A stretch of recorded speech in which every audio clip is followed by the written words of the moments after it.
નમસ્કાર વિદ્યાર્થી મિત્રો, 12 સાયન્સ ભૌતિક વિજ્ઞાન ચેપ્ટર 10 તરંગ પ્રકાશશાસ્ત્ર એનો આજે ત્રીજો સેશન છે. આજે આપણે તરંગોનો સુસંબદ્ધ અને અસુસંબદ્ધ સરવાળો, જે લાસ્ટ સેશનમાં આપણે સુસંબદ્ધ સુધી પૂરો કરેલું હતું ને, પછી આપણે આગળ વધવાનું છે એમાં, અને પ્રકાશ તરંગોનું વ્યતિકરણ અને યંગના પ્રયોગ વિશે આપણે ચર્ચા કરીશું. બરાબર? તો જો પહેલા છે કે બે બિંદુવત સુસંબદ્ધ ઉદ્ગમોમાંથી ઉદ્ભવતા તરંગો વચ્ચે કડા તફાવત ફાઈ હોય તો સંપાત થતા બિંદુએ તીવ્રતાનું સમીકરણ મેળવો તથા કડા તફાવતના સ્વરૂપમાં સહાયક અને વિનાશક વ્યતિકરણની શરત મેળવો. તો આપણે સુસંબદ્ધ ઉદ્ગમો એટલે આપણે ભણી ગયા કે જે ઉદ્ગમોમાંથી ઉત્સર્જિત થતા તરંગોની કડા કેવી હોય, સમાન હોય અથવા કડા તફાવત અચળ હોય, તો એવા ઉદ્ગમોને સુસંબદ્ધ ઉદ્ગમો કહેવાય. કડા જે છે એ બદલાય નહીં. બરાબર? તો હવે આપણે એનું વ્યાપક સૂત્ર મેળવવાનું છે કે ધારો કે કોઈની વચ્ચે કડા તફાવત ફાઈ હોય તો પછી એમની તીવ્રતાનું વ્યાપક સૂત્ર શું? બરાબર? તો ધારો કે આપણે કોઈ યાદચ્છિક બિંદુ ધ્યાનમાં લઈએ કે જેમના જે સ્થાનાંતરો હોય y1 અને y2, એમની વચ્ચે કડા તફાવત ધારો કે ફાઈ છે. y1 અને y2 જે સ્થાનાંતરો હોય એમની વચ્ચે કડા તફાવત ફાઈ. તો પછી y1 નું જે સમીકરણ લેવાય આપણે, એ ધારો કે આપણે a cos ઓમેગા t લઈએ, જે આપણે આગળ લેતા હતા એ જ રીતે y1 નું સમીકરણ આપણે a cos ઓમેગા t લઈએ તો y2 નું સમીકરણ આપણે a cos omega t plus phi લઈએ, એટલે કડા તફાવત ફાઈ નો થઈ ગયો. તો પછી એનું પરિણામી સ્થાનાંતર y બરાબર y1 પ્લસ y2, તો y બરાબર y1 એટલે a cos ઓમેગા t, બરાબર, અને y2 એટલે a cos omega t plus phi. બરાબર? તો y બરાબર, ચલો, a cos ઓમેગા t, માફ કરજો, a cos omega t plus phi. તો a કોમન કાઢીએ તો આ થઈ જશે c પ્લસ c નું સૂત્ર થઈ ગયું, એટલે 2cc લખાય. આ c એટલે c પ્લસ c 2cc. તો 2 cos પહેલા ખૂણાનો સરવાળો ભાગ્યા 2 એટલે omega t plus phi by 2, પછી ખૂણાની બાદબાકી ભાગ્યા 2, તો cos omega t plus phi minus omega t by 2. તો મેં ટૂંકમાં આ જે છે એને આગળ રાખું ને આને પાછળ રાખું. બરાબર? એટલે આ રીતે લખી શકાય. બરાબર? ચાલો હવે y equal to 2a cos, ચલો અહીંયા લખાશે 2 omega t plus phi by 2, એટલે આવશે omega t plus phi by 2. cos omega t cancel એટલે થઈ જશે ફાઈ બાય 2. તો y બરાબર 2a cos phi by 2 cos omega t plus phi by 2. 2a cos phi by 2 cos omega t plus phi by 2. હવે સમજો કે ધારો કે આ જે છે એની તીવ્રતા I0 હોય તો I0 proportional to a square થાય. I0 proportional to a square. અને આની તીવ્રતા જો I હોય તો I proportional to 4a square cos square phi by 2. કારણ કે આનો કંપ વિસ્તાર આટલો થશે, આમાં કંપ વિસ્તાર આટલો હતો. તો જો આ બંનેનો આપણે ગુણોત્તર લઈએ તો I/I0 equal to 4a square cos square phi by 2 by a square લખાય. તો I બરાબર 4I0 cos square phi by 2. I બરાબર 4I0 cos square phi by 2. તો આ થઈ ગયું પરિણામી તીવ્રતાનું સૂત્ર. તો IMP થિયરી છે, તમને આ પ્રશ્ન પૂછી શકાય કે વ્યાપક સૂત્ર, તીવ્રતાનું વ્યાપક સૂત્ર મેળવો. બરાબર? ચાલો હવે એના પરથી આપણને કીધેલું કે સહાયક અને વિનાશક વ્યતિકરણની કડા તફાવતના સ્વરૂપમાં શરત. સહાયક અને વિનાશક વ્યતિકરણ જે છે એની કડા તફાવત જે છે એના સ્વરૂપમાં શરત જોઈએ.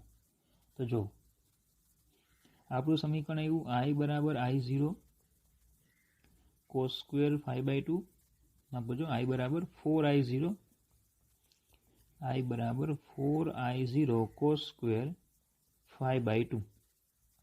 તો હવે સમજો આપણે એવું તો ખબર છે કે જો સહાયક વ્યતિકરણ હોય તો એમાં તીવ્રતા કેવી હોય? મહત્તમ. મહત્તમ મતલબ કે I બરાબર 4I0 હોય. તો ચલો અહીંયા ખૂણાની કઈ કિંમત મૂકવી પડે એ આપણે લેવાની. ખૂણો કેટલો મૂકવો પડે તો કે સમજો cos 0 1 થાય, એટલે કે cos સ્ક્વેર 5/2 1 થવા જોઈએ, તો cos 0 1 થાય. પછી ±2π મૂકો, બરાબર, ±2π તમે મૂકશો તો શું થશે? 2π/2 એટલે પાઈ, એટલે -1 એનો વર્ગ એટલે 1 થઈ જાય, એટલે 2π મૂકી શકાય. ±4π મૂકી શકાય, બરાબર. તો અપ ટુ તમે ±2nπ મૂકી શકો. શું મૂકી શકો? 2nπ. તો પછી કડા તફાવત શું કહેવાય? φ બરાબર 2nπ, જ્યાં n equal to 0 ±1 ±2 up to. તો આ થઈ જાય કડા તફાવતનું સૂત્ર. ખબર પડે? આ થઈ ગયું કડા તફાવતનું સૂત્ર. ચલો, વિનાશક વ્યતિકરણ હોય, વિનાશક વ્યતિકરણ હોય તો બોલો તીવ્રતા કેટલી હોય છે? ત્યાં 0. વિનાશક વ્યતિકરણમાં તીવ્રતા કેવી હોય છે? 0. તો ચલો, ફાઈની કઈ કિંમત લેવી પડે? તો ધારો કે આપણે બરાબર 0 મૂકીએ તો cos 0 તો 1 થાય, બોલો ખબર પડે. તો પછી આપણે એક કામ કરીએ, શું કરશું કે પાઈ મૂકીએ, પાઈ તો π/2 થઈ જાય એટલે 0. 3π મૂકીએ તો 3π/2 થઈ જાય એટલે 0. તો એનો અર્થ એવો થાય કે જે ફાઈ જે છે એ કેટલા આવવા જોઈએ? કે ±π ±2π, તો અપ ટુ ±2n + 1π/2, મતલબ કે ફાઈ બરાબર 2n + 1π/2, કે જ્યાં n ઇક્વલ ટુ 0 ±1 ±2. આ બધા કડા તફાવત માટે સહાય વિનાશક વ્યતિકરણ રચાય, તીવ્રતા 0 થાય. જો ચેક કરો, ધારો કે હું આ સૂત્રમાં n બરાબર 0 લઉં તો ફાઈ કેટલા આવશે? 0 થઈ જશે. ચલો, ફાઈ 0 મૂકો એટલે શું થાય? cos 0 1 થઈ ગયું. n બરાબર 1 મૂકો આમાં તો ફાઈ કેટલા આવશે? 1 મૂકો એટલે ફાઈ કેટલા આવશે? 2π આવશે. ચલો, અહીંયા મૂકો એટલે 2π/2 એટલે થઈ ગયા પાઈ, એટલે -1 એનો વર્ગ એટલે 1. તો આ બધા માટે કેટલા આવે? 1. હવે જો આમાં n બરાબર 0 મૂકો તો ફાઈ કેટલા આવશે? અહીંયા 0 મૂકશો એટલે ફાઈ આવશે π/2.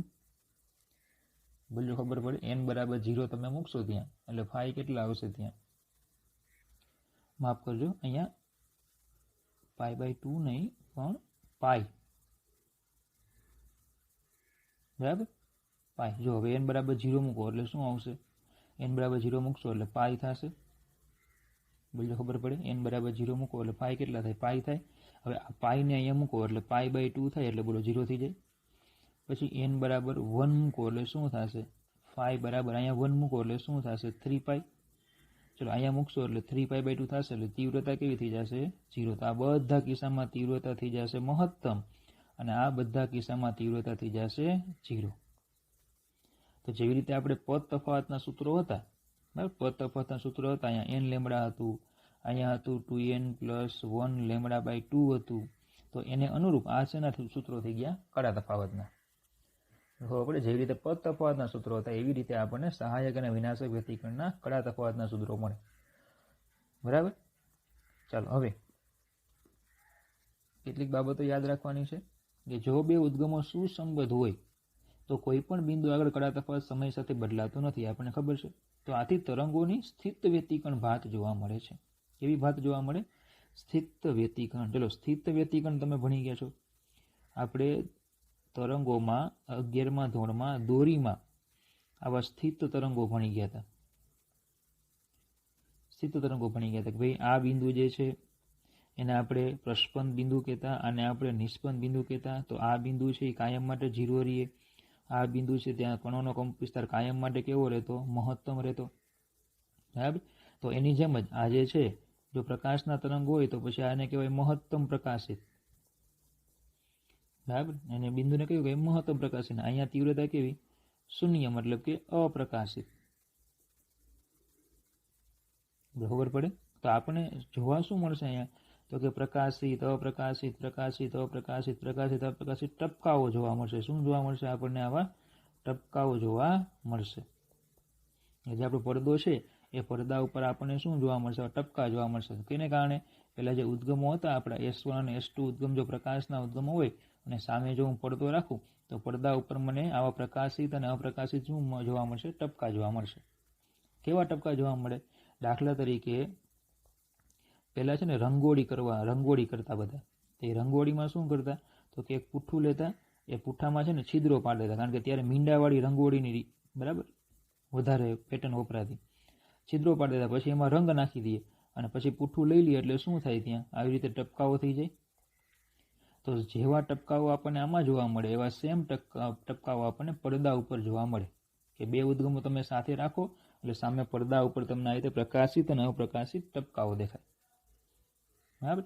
સમજો, ધારો કે આપણે ઘરે જે બારી હોય ને એમાં ગ્રીલ હોય, એમાં આ રીતે છે ને સળિયા ફિટ કરેલા હોય, તો એમાંથી જ્યારે પ્રકાશ બહાર આવશે ને ત્યારે આવી ડિઝાઇન આપણને ક્યાં જોવા મળશે? દિવાલ ઉપર. તો એમાં જ્યાં સળીઓ હશે, જ્યાં સળીઓ જે વિભાગમાં હશે ત્યાં શું હશે? પડછાયો હશે કે નહીં? એટલે કે અપ્રકાશિત ભાગ દેખાશે કે નહીં? જ્યાં સળીઓ હશે ત્યાં અપ્રકાશિત ભાગ દેખાશે, બીજો વિભાગ જે છે ત્યાં શું થઈ જાય? ખુલ્લો ભાગ. તો આ શું દેખાય? આપણને પટ્ટા દેખાય. બરાબર? ત્યારે આમાં શું દેખાય? આ ટપકા દેખાય, એટલે બિંદુ કહેવાય એને. બરાબર? આ પટ્ટા દેખાય ને તો એને કહેવામાં આવે સલાકા. શું કહેવાય એને? સલાકા. જો પટ્ટાઓ દેખાય તો એને શું કહેવામાં આવે? સલાકા. બરાબર? તો યાદ શું રાખવાનું?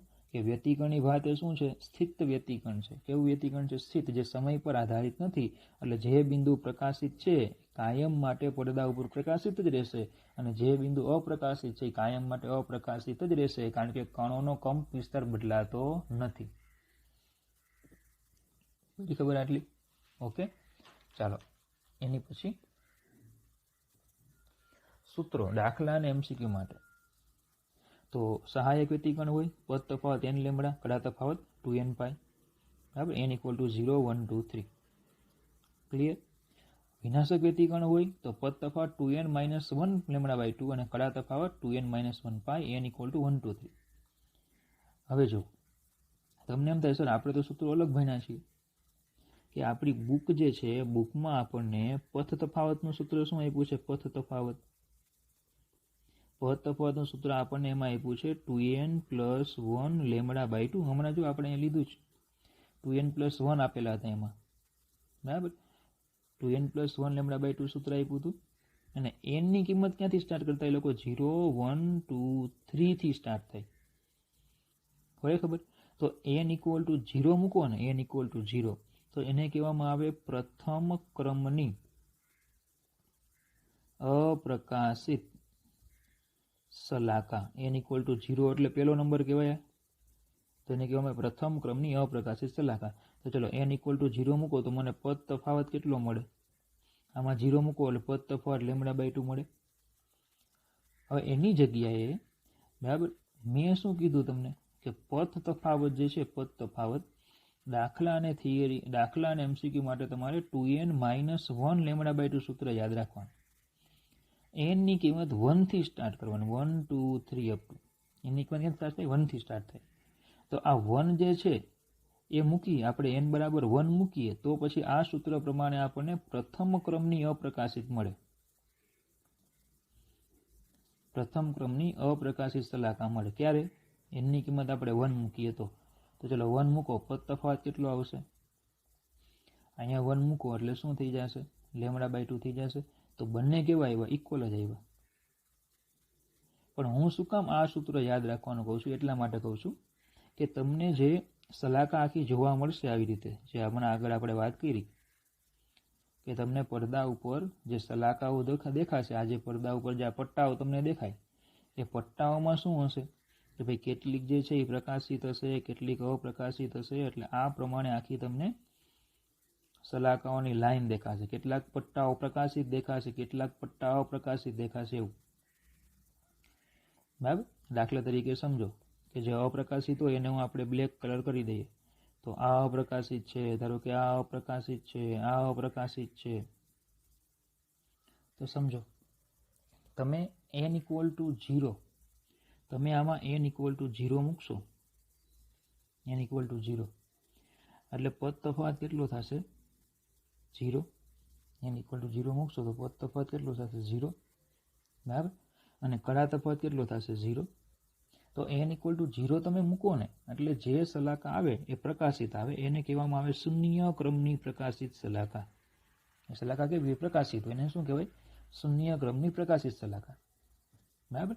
હવે n ઇક્વલ ટુ 1 આમાં મૂકો, વિનાશકમાં તમે n ઇક્વલ ટુ 1 મૂકશો એટલે કેટલા થશે? λ/2. ના, કડા તફાવત કેટલો થશે? n ઇક્વલ ટુ 1 મૂકશો એટલે પાય. તો n ઇક્વલ ટુ 1 મૂકો ને વિનાશકમાં તો એને કહેવાય પ્રથમ ક્રમની અપ્રકાશિત શલાકા. શું કહેવાય? પ્રથમ ક્રમની અપ્રકાશિત શલાકા. બરાબર ખબર? આ પહેલા ક્રમની અપ્રકાશિત કહેવાય. હવે પછી તમે n ની કિંમત, બરાબર, પ્રકાશિત જે છે સહાયક વ્યતિકરણ છે એમાં તમે n ની કિંમત સેકન્ડ મૂકો, 0 મૂકી હતી હવે 1 મૂકો, તો તમને શલાકા જે મળશે, બરાબર, એ આ મળશે. એને કહેવાય પ્રથમ ક્રમની પ્રકાશિત શલાકા. એટલે આ પ્રમાણે ચાલે. બરાબર. તો જે આ બધી શલાકાઓ છે, આ બધી શૂન્ય ક્રમની આ પ્રકાશિત, આ પ્રથમ ક્રમની પ્રકાશિત, આ બીજા ક્રમની પ્રકાશિત, ત્રીજા ક્રમની પ્રકાશિત, ચોથા ક્રમની પ્રકાશિત, પાંચમા ક્રમની પ્રકાશિત, સેમ પડદાની આ બાજુ પણ આ બધી મળે, 3, 4, 5, આ બધી કેવી મળી? પ્રકાશિત શલાકાઓ મળી. તો સેમ એ જ રીતે આપણને શું મળે? અપ્રકાશિત મળે. પણ અપ્રકાશિત છે ને 1 થી આવે. આ પહેલા ક્રમની અપ્રકાશિત, આ બીજા ક્રમની 2 અપ્રકાશિત, આ ત્રીજા ક્રમની 2 અપ્રકાશિત, આ ચોથા ક્રમની 2 અપ્રકાશિત, આ પાંચમા ક્રમની 2 અપ્રકાશિત. એ પ્રમાણે તમને અપ્રકાશિત શલાકાઓ મળે. ખબર પડે? બરાબર. તો ટૂંકમાં આ રીતે આખી વ્યતિકરણ ભાત તમને પડદા ઉપર જોવા મળે છે. આવી રીતે શું મળે? આખી વ્યતિકરણ ભાત તમને પડદા ઉપર જોવા મળે. બરાબર. તો એટલા માટે આપણે શું કરવામાં આવે કે ભાઈ આપણે જો પ્રકાશિત શલાકાની શરૂઆત છે ને 0 થી થાય અને અપ્રકાશિતની શરૂઆત 1 થી થાય. અને એટલા માટે મેં શું કર્યું કે ભાઈ જે આપણે સૂત્રમાં માઇનસ આવતા, પ્લસ જે આવતા, પ્લસ એની જગ્યાએ હું શું કરી નાખ્યું? માઇનસ કરી નાખ્યું, જેથી કરીને n ની કિંમત 1 થી શરૂ થાય. હવે તમને એમ કહે કે ભાઈ 10મા ક્રમની અપ્રકાશિત છે, તો તમારે n ની કિંમત કેટલી લઈ લેવાની? સીધી 10. પડે ખબર? અને જો આ સૂત્ર પ્રમાણે તમે જાઓ ને તો તમારે n ની કિંમત મૂકવી પડે 9.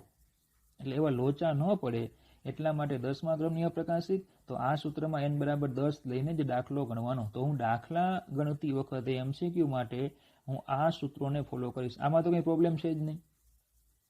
બરાબર. પણ થિયરીમાં જો લેવાનું થાય ને તો હું આ સૂત્ર લઈ લઈ પ્લસ વાળું. એટલે થિયરીમાં પ્લસ વાળું લેવાનું, દાખલામાં માઇનસ વાળું સૂત્ર લઈને આપણે દાખલાઓ ગણીશું. એટલે હોવો પડી આટલી. ઓકે. તો દાખલા માટે યાદ શું રાખવાનું? 2n - 1. થિયરીમાં જો લેવાનું થાય તો 2n + 1. બાકી કંઈ સૂત્રમાં કોઈ ફરક પડતો નથી. -1 લ્યો તો n ની કિંમત 1 થી શરૂ થાય અને +1 લ્યો તો n ની કિંમત 0 થી શરૂ થાય. પણ પેલું 10મા ક્રમની, 11મા ક્રમની, 12મા ક્રમની એવી બધી પ્રકાશિત શલાકાઓમાં તો કોઈ ફરક નથી પડતો. પણ અપ્રકાશિત શલાકાઓ આપી હોય ત્યારે આપણે નંબરમાં ન અટવાય એટલા માટે આપણે આવું કરીએ છીએ. ખબર પડે? બરાબર. તો બંને સૂત્રો બાકી એક જ છે, કોઈ ફરક નથી. બરાબર. ચાલો હવે તો ફાઇનલ એવી વાત થઈ કે ભાઈ વ્યતિકરણ એટલે શું હોય? તો કે ભાઈ બે ઉદ્ગમો રાખ્યા આપણે, S1 અને S2 બે સુસંગત ઉદ્ગમો રાખ્યા આપણે, સામે પડદો રાખ્યો અને પડદા ઉપર આપણને આવા પટ્ટાઓ દેખાય. તો એ સમજો કે તમે ઘરે ધારો કે 2 લેમ્પ લ્યો, એ બંને લેમ્પને તમે નજીક નજીક રાખો અને દિવાલની સામે રાખો, તો ઘરે આવા પટ્ટા દેખાય છે? ના, એવા પટ્ટા દેખાતા નથી. કે પછી પ્રકાશિત કે અપ્રકાશિત ટપકા દેખાતા નથી. તો આવું કેમ? તો સમજો, એની પછીની વાત કરીએ. અસુસંબદ્ધ ઉદ્ગમો એટલે શું તે જણાવી તેના વડે મળતા પ્રકાશના તરંગોની પરિણામી તીવ્રતાનું સૂત્ર મેળવો. હવે શું ચર્ચા કરવાની છે આપણે? અસુસંબદ્ધ ઉદ્ગમો. કયા ઉદ્ગમો? અસુસંબદ્ધ ઉદ્ગમો એટલે શું તે આપણે જાણવાનું છે અને પ્રકાશની તરંગોની પરિણામી તીવ્રતાનું સૂત્ર મેળવવાનું છે. ચાલો, તો જો દરેક તરંગને કારણે ઉત્પન્ન થતા સ્થાનાંતરો વચ્ચેનો કડા તફાવત સમય સાથે બદલાતો હોય તો તેવા ઉદ્ગમોને અસુસંબદ્ધ ઉદ્ગમ કહે છે. તો સુસંબદ્ધમાં આપણે શું ભણી ગયા હતા? કે કડા તફાવત સમય સાથે બદલાતો નથી, તેવા ઉદ્ગમોને સુસંબદ્ધ ઉદ્ગમો કહેવાય. તો જેમાં કડા તફાવત સમય સાથે બદલાય તો તેવા ઉદ્ગમોને શું કહેવાય? અસુસંબદ્ધ ઉદ્ગમો કહેવાય છે. બરાબર. ચલો, ઉદ્ગમ અચળ કડા તફાવત જાળવી ના રાખતો હોવાથી વ્યતિકરણ ભાત સમય સાથે બદલાય છે. મતલબ કે આમાં સ્થિત વ્યતિકરણ મળતું નથી, કે જે બિંદુ પ્રકાશિત હોય એ કાયમ માટે પ્રકાશિત રહેતું નથી. બરાબર. આજે જ્યાં પ્રકાશ છે ત્યાં કાલે ન પણ હોય, એટલે કે આ ક્ષણે પ્રકાશ છે, આવતી ક્ષણે ન હોય, એટલે અહીંયા સહાયક વ્યતિકરણ છે તો ત્યાં વિનાશક થઈ જાય, વિનાશક હોય ત્યાં સહાયક થઈ જાય. જો કળા તફાવત સમય સાથે ખૂબ ઝડપથી બદલાતો હોય તો મહત્તમ અને ન્યૂનતમના સ્થાન પણ સમય સાથે ઝડપથી બદલાશે અને પડદા પર તીવ્રતાની સરેરાશ વહેંચણી જોવા મળશે. પડદા ઉપર આપણને સહાયક અને વિનાશક વ્યતિકરણ નહીં દેખાય, પણ શું જોવા મળશે? સરેરાશ તીવ્રતા. તો ચલો આપણે હમણાં તીવ્રતાનું સૂત્ર શું લેવા, તો કે I બરાબર 4I0 cos સ્ક્વેર 5/2. તો જો આની આપણે સરેરાશ લઈ લઈએ તો 4I0 તો અચળ, તો સરેરાશ cos સ્ક્વેર 5/2 તો આવશે તીવ્રતા. સરેરાશ તીવ્રતાને હું I કહી દઉં તો 4I0 અને સરેરાશ cos સ્ક્વેર 5/2 એટલે 1/2, તો I બરાબર 2I0.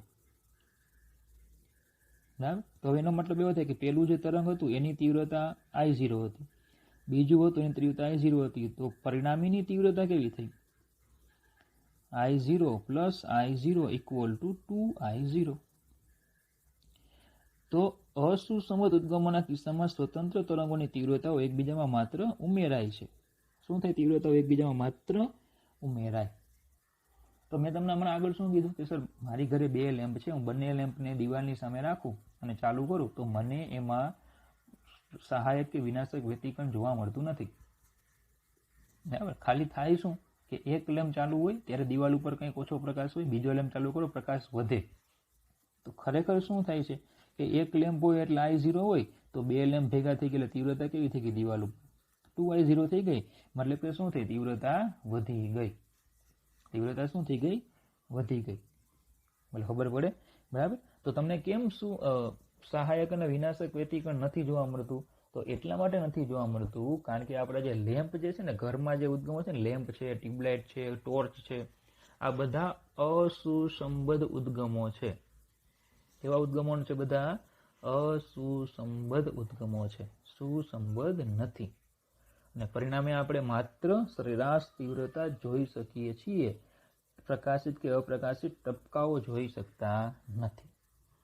બરાબર. તો જ્યારે 2 અલગ પ્રકાશ ઉદ્ગમો દિવાલને પ્રકાશિત કરતા હોય ત્યારે આવું બને છે. અલગ ઉદ્ગમો દિવાલને પ્રકાશિત કરે ત્યારે આપણે આવું દેખાય છે. ખબર પડી? તો આજે આપણો ટોપિક હતો સુસંબદ્ધ અને અસુસંબદ્ધ સરવાળા. હવે અહીંયા પૂરો થાય છે. બરાબર. તો ચાલો હવે આપણે મહાન વૈજ્ઞાનિક એવા યંગ એણે જે પ્રયોગો કર્યા એની ચર્ચા કરીએ. ખાસ એ ચર્ચા એમાં આપી છે કે અસુસંબદ્ધ ઉદ્ગમોમાંથી સુસંબદ્ધ ઉદ્ગમો કઈ રીતે મેળવી શકાય. કારણ કે સુસંબદ્ધ હશે તો સહાયક વિનાશક વ્યતિકરણ જોવા મળે, નકર તો જોવા નહીં મળે. તો આપણી પાસે જે લેમ્પ છે એમાંથી આપણે સુસંબદ્ધ ઉદ્ગમો કઈ રીતે બનાવી શકીએ. બરાબર. તો એની હવે આપણે ચર્ચા કરવાની છે. ઓકે, ચાલો તો નેક્સ્ટ લઈએ આપણે હવે પ્રકાશ તરંગોનું વ્યતિકરણ અને યંગનો પ્રયોગ. તો એમાં પહેલો પોઈન્ટ છે કે સોડિયમ લેમ્પનો ઉપયોગ કરી પ્રકાશનું વ્યતિકરણ મેળવવાનો પ્રયોગ વર્ણવો. એટલે કે સોડિયમ લેમ્પ જે છે, અહીંયા ધારો કે આ 2 સોડિયમ લેમ્પ રાખેલા છે, તો એનો ઉપયોગ કરીને પ્રકાશનું વ્યતિકરણ કઈ રીતે મળે છે તો એનો આખો પ્રયોગ આપ્યો છે. તો સમજો, 2 સોડિયમ લેમ્પનો ઉપયોગ કરી 2 નાના છિદ્રોને પ્રકાશિત કરવામાં આવે છે. કે આ જે છે S1 અને S2 એ શું છે? છિદ્રો છે. સોડિયમ લેમ્પથી એને પ્રકાશિત કરે એટલે કે આમાંથી શું થશે? પ્રકાશના તરંગો છે એ બહાર આવશે, આમાંથી છિદ્રોમાંથી બહાર આવશે. બરાબર. શું થશે? પહેલાની જેમ, પહેલા જો પિનનું આપણે જે ભણી ગયા હતા એની જેમ આમ સંપાતીકરણ થશે, આમ આગળ વધશે અને શું થશે? આમ સંપાતીકરણ થશે અને આપણે સહાયક અને વિનાશક વ્યતિકરણ જોવા મળી શકે છે. બરાબર. તો કોઈ પણ પ્રકારની વ્યતિકરણ શલાકાઓ જોવા મળતી નથી. શું કીધું? વ્યતિકરણ શલાકાઓ જોવા મળતી નથી.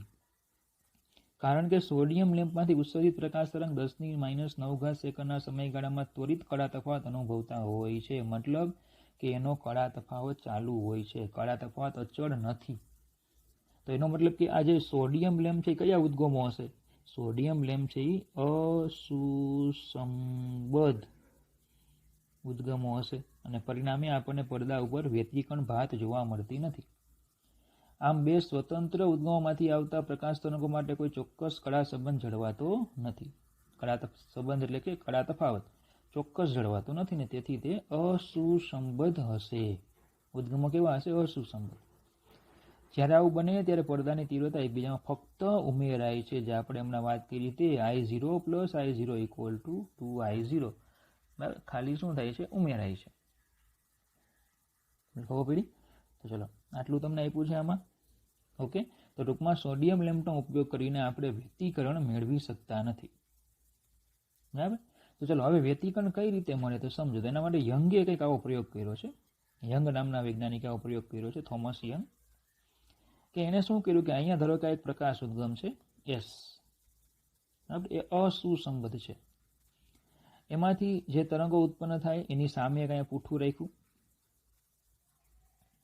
બરાબર? મતલબ કે ખરેખર શું હોય છે કે અહીંયા ધારો કે એક ઉદ્ગમ છે, બલ્બ ધારો કે છે, તો એને એક નાના છિદ્રમાંથી એના જે તરંગો જે આવશે ને નાના છિદ્રમાંથી પસાર કર્યા. એની સામે એણે શું કર્યું તો કે 2 છિદ્રો બનાવ્યા. એની સામે એણે શું કર્યું? 2 છિદ્રો બનાવ્યા. બરાબર? અહીંયા 2 છિદ્રો બનાવ્યા. તો આમાંથી જે બધા તરંગો પેલા ઉત્પન્ન થશે એ તરંગો જે છે એ S1 S2 માંથી એક જ સાથે પસાર થશે. કારણ કે જો આપણે એને સાઈડ વ્યૂ લઈએ તો પછી આ આપણું પૂઠું કહેવાય, આ પૂઠું કહેવાય. એમાં એક છિદ્ર અહીંયા છે, એક છિદ્ર અહીંયા છે, તો પેલું તરંગ અગ્ર છે એક જ સરખામાંથી નીકળશે, એક જ તરંગ અગ્ર સંપાત થશે. અને એક જ તરંગ અગ્ર હોય તો પછી સીધી વાત છે કે એનો જે કળા હશે એ તો ફિક્સ જ હોય.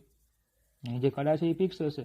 તો પછી હવે જે આમાંથી તરંગો ઉત્પન્ન થશે એની કળાઓ પણ કેવી રહેશે? અચળ રહેશે. અને પરિણામે સંપાતીકરણ કરશે ત્યારે કળા તફાવત કેવો થઈ જશે? અચળ થશે. અને આથી આપણને O બિંદુ આગળ શું મળશે? અહીંયા પડદા ઉપર પટ્ટાઓ જોવા મળશે. શું જોવા મળશે? આપણને આવા પટ્ટાઓ જોવા મળશે. ખબર? અથવા તો પ્રકાશિત અને અપ્રકાશિત બિંદુઓ જોવા મળશે. તો આ રીતે તરંગ અગ્રનું વિભાજન, આને શું કહેવામાં આવે? તરંગ અગ્રનું વિભાજન. તરંગ અગ્રનું વિભાજન ની રીતનો ઉપયોગ કરીને તેણે સુસંબદ્ધ ઉદ્ગમમાંથી અસુસંબદ્ધ ઉદ્ગમમાંથી એને સુસંબદ્ધ ઉદ્ગમો મેળવ્યા. અસુસંબદ્ધ ઉદ્ગમો હતા એમાંથી એને શું મેળવ્યા? સુસંબદ્ધ ઉદ્ગમો મેળવ્યા. શું કર્યું એને? આખી મેથડમાં શું કર્યું તો કે અહીંયા પ્રકાશ ઉદ્ગમ રાખ્યું, એની સામે એક પુઠ્ઠું લીધું, એમાં છિદ્ર કર્યું, એની સામે એક બીજું પુઠ્ઠું રાખ્યું, એને સમાંતરમાં 2 છિદ્રો કર્યા. તો આમાંથી જે તરંગો ઉત્પન્ન થશે એ જે આ પુઠ્ઠું છે એ પુઠ્ઠા ઉપર જ્યારે સંપાત થશે ત્યારે એક જ સરખું સંપાત થશે. બરાબર? તો પછી અંતર પણ સરખા કાપ્યા, અંતર પણ સમાન છે, તરંગનો વેગ પણ સમાન છે. અને પરિણામે શું થશે કે SS1 ઇક્વલ ટુ SS2 થશે. SS1 અને SS2 બંને કેવા થશે? ઇક્વલ થશે. તો જે તરંગ આમાંથી બહાર આવે છે એની કળા કેવી રહેશે? અચળ રહેશે. અને પરિણામે સંપાતીકરણ થશે. અને પરિણામે આપણને પડદા ઉપર સહાયક અને વિનાશક વ્યતિકરણની શલાકાઓ જોવા મળશે. તો જો બ્રિટિશ ભૌતિક વિજ્ઞાની થોમસ યંગે યુક્તિપૂર્વક S1 અને S2 માંથી ઉત્સર્જિત તરંગોને કળા તફાવત લોક કરવાની તકનીકનો ઉપયોગ કર્યો. એટલે કે કળા તફાવતને લોક કરવો મતલબ શું? કે ભાઈ કળા તફાવત જે છે એ અચળ કઈ રીતે રહે, બરાબર, એનો એને ઉપયોગ કર્યો એક પ્રયુક્તિ મદદથી. તેણે એક અપારદર્શક પડદા પર ખૂબ પાસે રહેલા 2 નાના S1 અને S2 સૂક્ષ્મ છિદ્રો કર્યા. બરાબર? આ બંનેને એક બીજા સૂક્ષ્મ છિદ્ર S વડે પ્રકાશિત કર્યા. એટલે કે આ 2 છિદ્ર કર્યા અને એને બીજા એક છિદ્ર S થી પ્રકાશિત કર્યા, જે પોતે પાછું એક તેજસ્વી ઉદ્ગમથી પ્રકાશિત કરેલું હતું. કે જે અહીંયા જે ઉદ્ગમ હતું તે એનાથી પ્રકાશિત કરેલું હતું. પ્રકાશ તરંગો S માંથી બહાર ફેલાય અને S1 S2 બંને ઉપર પડતા હતા. પછી S1 અને S2 સુસંબદ્ધ ઉદ્ગમોની જેમ વર્તે છે, કારણ કે S1 અને S2 માંથી બહાર આવતા પ્રકાશ તરંગો એક જ મૂળ ઉદ્ગમમાંથી જ મેળવેલા છે. એક જ ઉદ્ગમમાંથી જ તો S1 S2 માંથી 2, ટૂંકમાં એક ઉદ્ગમમાંથી કેટલા બનાવ્યા? 2. અને કોઈ પણ પ્રકાશનો ત્વરિત કળા ફેરફાર એ S1 S2 માંથી બહાર નીકળતા પ્રકાશના બરાબર એક સરખો કળા ફેરફાર કરશે. બરાબર? હવે આ જે ઉદ્ગમો આપણે બનાવ્યા, તો બનાવ્યું તો એક જ ઉદ્ગમમાંથી કે નહીં? એટલે ખબર પડે. અને પરિણામે શું થશે કે એક ઉદ્ગમ હશે તો પછી જે તરંગો આમાંથી ઉત્પન્ન થાય છે એની કળામાં કશો ફેરફાર થવાનો નથી. તો આમાં બંનેમાં જે તરંગો ઉત્પન્ન થશે એ એક સરખા કળા તફાવતવાળા હશે. બરાબર? જ્યારે પહેલા શું કરતા? આપણે 2 અલગ અલગ લેમ્પ જ લઈ લેતા, જેમ અહીંયા કર્યું હતું તેમ. આ બંને અલગ બલ્બ જ લઈ લીધા. તો પછી આમાંથી જે તરંગ ઉત્પન્ન થાય તે, આમાંથી જે તરંગ ઉત્પન્ન થાય તે, એમની વચ્ચેની કળા સમાન જળવાઈ રહેશે નહીં. જ્યારે આમાં એવું કશું થવાનું નથી. બરાબર? ચલો, બરાબર એક સરખા કળા ફેરફાર વાળા કરશે. આમ કળા સંબંધમાં 2 ઉદ્ગમો S1 અને S2 લોક થઈ ગયા છે, એટલે કે તેઓ સુસંબદ્ધ ઉદ્ગમો બનશે. બંને કેવા થઈ ગયા? લોક થઈ ગયા, એટલે કે તે સુસંબદ્ધ ઉદ્ગમો બની છે. ચલો સેમ આવું બીજું છે કે જો બિંદુવત ઉદ્ગમને બદલે સ્લીટ લીધી હોય, કે પેલા છિદ્ર લીધા કે એની જગ્યાએ જો આપણે પટ્ટો પાડ્યો હોય, એમ કે પુઠ્ઠું જે આપણું ધારો કે આ રીતે છે, તો એમાંથી આપણે શું કરવાનું, આ રીતે પટ્ટીઓ કાપી લેવાની. તો દરેક બિંદુની જોડ દ્વારા સુરેખ સલાખાઓ ઉત્પન્ન થઈ હોત અને પરિણામે વધેલી તીવ્રતા સાથેની સુરેખ સલાખાઓ મળે. જે અહીંયા આકૃતિમાં આ રીતે આપેલી હોય તો આ રીતે પટ્ટાઓ કર્યા હોત તો આપણે એ પટ્ટાઓ મળે કે જેમાં એક પ્રકાશિત અને એક પ્રકાશિત આ પ્રમાણે આપણને સલાખાઓ મળે. પ્રકાશિત મતલબ કે તીવ્રતા વધારે, અપ્રકાશિત એટલે તીવ્રતા ઓછી, પાછી વધારે, પાછી ઓછી, વધારે ઓછી, વધારે ઓછી, આ પ્રમાણે આપણને શું મળશે, જે પડદો છે એ પડદા ઉપર આપણને તીવ્રતા મળે. તો જાણો આપણે ગ્રાફ દોરીએ તો ગ્રાફ આ રીતે મળશે આપણને, બરાબર. તો 1 લેમ્બડા, 2 લેમ્બડા, 3 લેમ્બડા એ બધા કેવા પ્રકાશિત, અને એની વચ્ચે શું મળશે, અપ્રકાશિત. ચલો ખબર પડી? ઓકે, ચાલો. તો આ થઈ ગયો આપણો યંગનો પ્રયોગ કે જેણે પ્રકાશિત અને અપ્રકાશિત સલાખાઓ જે છે એ એમને શોધેલી હતી. ચલો ખબર પડી આટલી? ઓકે, ચાલો. તો આજના સેશનમાં આપણે આટલું જ રાખીશું, બરાબર. નેક્સ્ટ સેશનમાં આપણે આ પથ તફાવતનું સૂત્ર મેળવવાનું છે. નેક્સ્ટ સેશનમાં પથ તફાવત જે આપણે ભણી ગયા કે સહાયક માટે n લેમ્બડા, વિનાશક માટે 2n+1 લેમ્બડા/2, બરાબર. તો એનું વ્યાપક સૂત્ર શું આવશે, એ વ્યાપક સૂત્ર આપણે બીજું મેળવવાનું છે, ખબર પડે, બરાબર. તો આજના સેશનમાં આપણે આટલું જ રાખીશું. Thank you.